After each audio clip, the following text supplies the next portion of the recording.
there is this. We take a moment because Harvey Updike died yesterday at the age of 71. He was an Alabama football fan who was most known for being convicted of poisoning the famous Toomer's oak trees in 2010.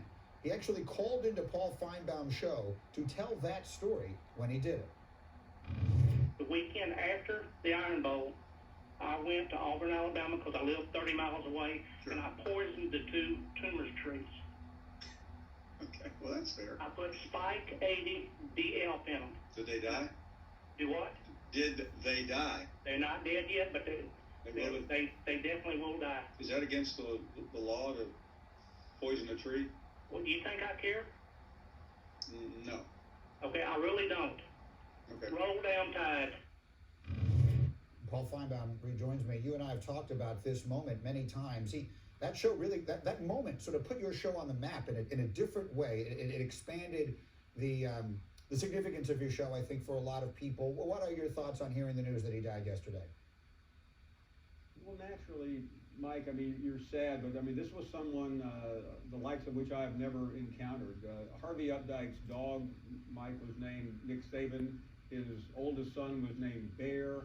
His second daughter was named Crimson Tide, T-Y-D-E, and he wanted to name his third child Allie, A-L-L-Y, Bama, but his wife finally said that was enough.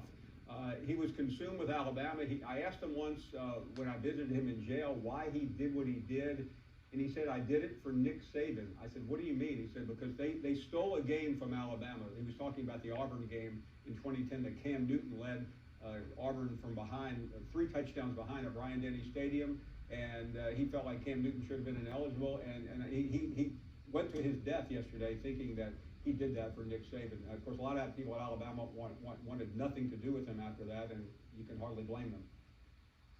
And for those who don't remember it or weren't aware of it, those trees did die, yes, and as you just mentioned, he went to jail.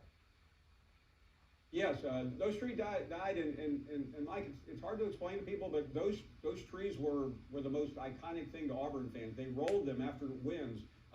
People were in mourning. This went on for weeks after it became public. So this was not a small thing at Auburn. It was a very big thing, and it will be remembered for a very long time. Again, Harvey Updike dead yesterday at the age of 71.